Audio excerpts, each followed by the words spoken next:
Okay, class 3, you can take out your grammar now. So we are doing pronoun, right? Pronoun हमने शायद यहाँ तक finish किया है. Singular, plural, kind of cases, nominative, what is pronoun, हम कहाँ use करते हैं pronoun को, and what is first person, what is the role of first, second and third person, right?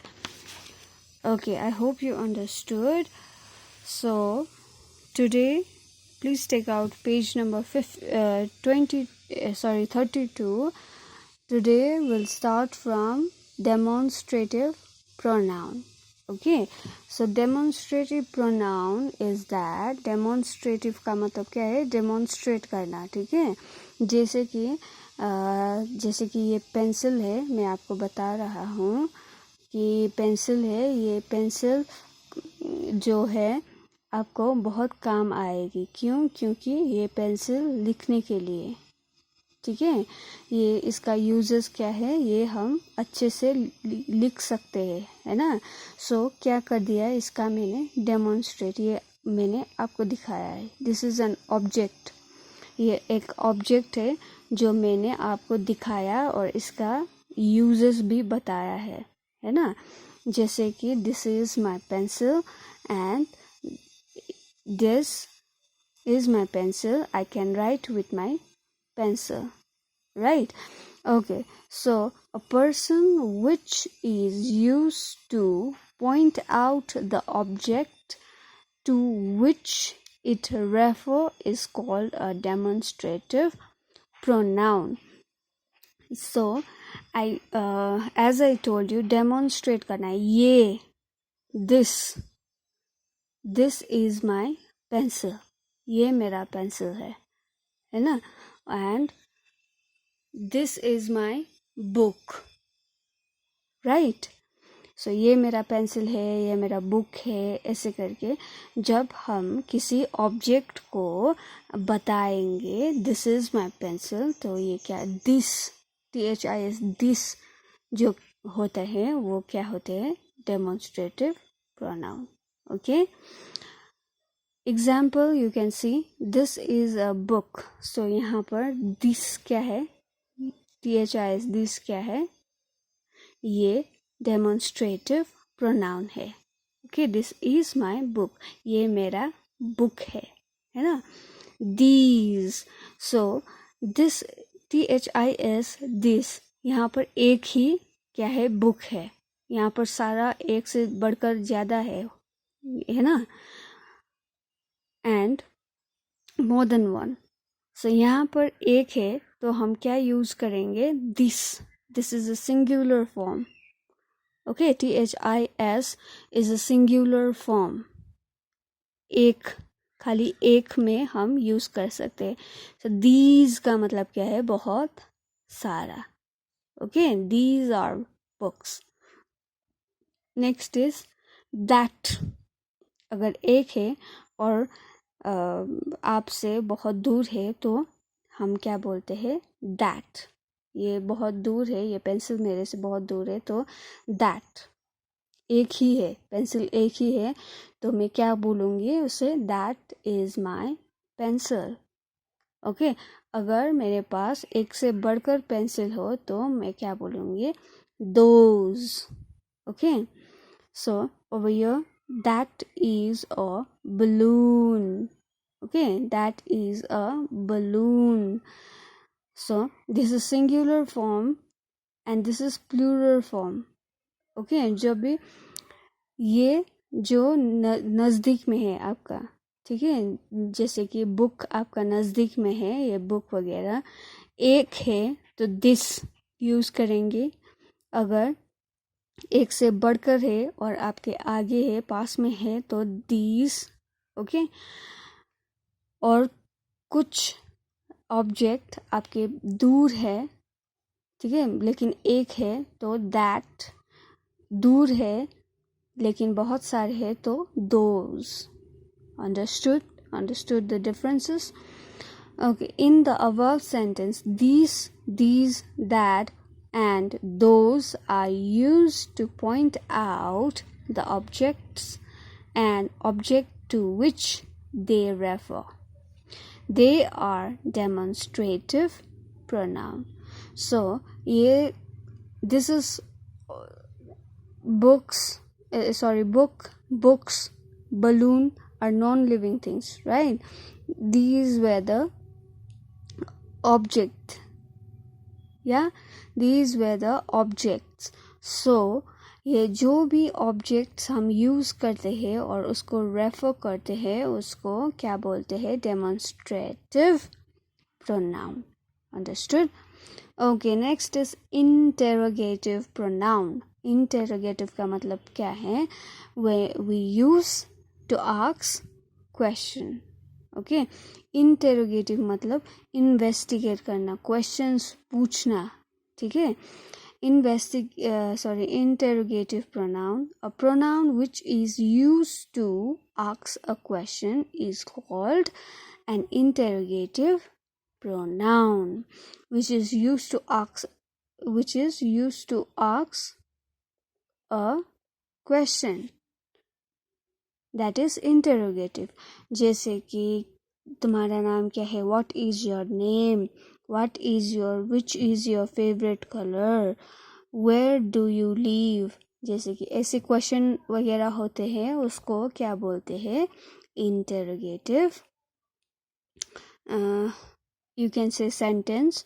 लेकिन जब हम यूज करते हैं who, which, what ऐसे वर्ड्स को क्या बोलते हैं? Interrogative pronoun.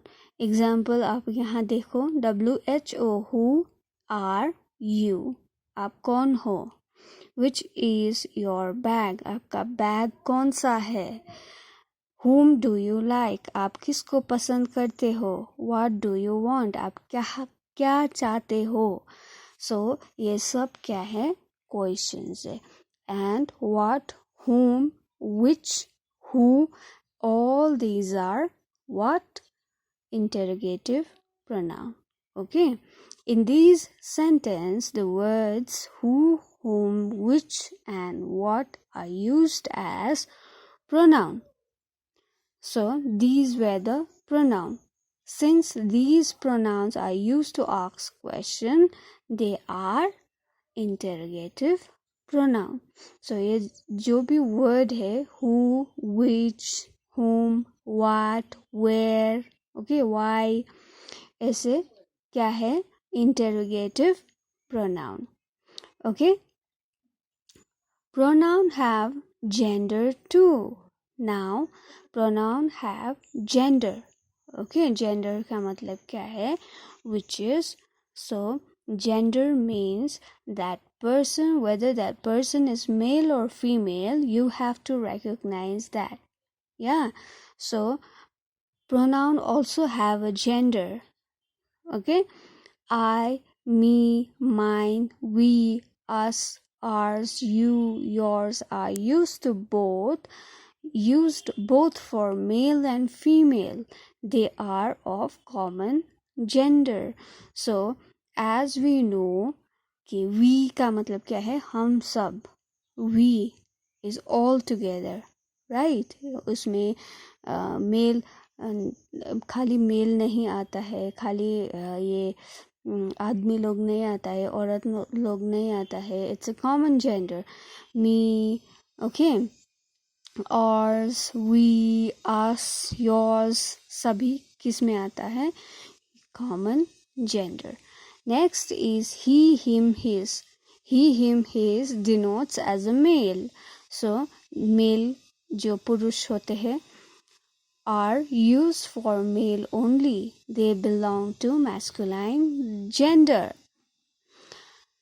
She and her are used for females only. So she का मतलब क्या है? लड़की. Okay, लड़की. So girl. So it denotes what? Female gender. D, it is used for non-living things or animals. It is used for neuter gender. So it ये जो IT it है, ये कहाँ यूज होते हैं? It use for non living things, जैसे कि table, chair, pen, pencil, जो भी नॉन लिविंग थिंग्स है, और animals you can use as neuter gender. Okay, neuter gender. E, they, them and their.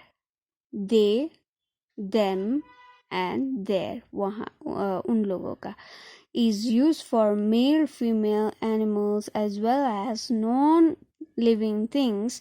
They are of common gender and are useful and are used for plurals. जब एक से more than one, okay, एक से बढ़कर हो तो they, them, their हम use करते हैं as a plural form. Okay, दो ये क्या है, कॉमन जेंडर है, लेकिन हम एज अ प्लूरल हम यूज कर सकते हैं. ये हम आई, मी, जैसे कि सिंगुलर फॉर्म है ना, एक, खाली एक को आई, मे, ठीक है, आई का मतलब क्या है, मैं, है ना. तो हम ये आई, मी, जैसे कि ये सिंगुलर फॉर्म है, तो दे, देम, देयर ऐसे कि प्लूरल फॉर्म है. ओके, दो ये सभी कॉमन जेंडर है. They, them, their, I, me, mine, we, us क्या है, कॉमन जेंडर है. दोनों ही कॉमन जेंडर है, लेकिन क्या फ़र्क है, सिंगुलर एक और एक से बढ़कर, that is plural form. Okay, so I hope you understood, all of you. So rest of the thing we'll continue in our next class, and please study hard. Okay, your exam is coming very soon. Okay, don't busy with Diwali and all. Study hard, take a time. Okay, take out some time to study. Okay, morning and evening, all of you please study. Okay, because your exam is coming soon, very very much soon. So this practicals objectives will do in our next class. Okay, yes, and question answer I will give you in our next class. Till then, goodbye everyone.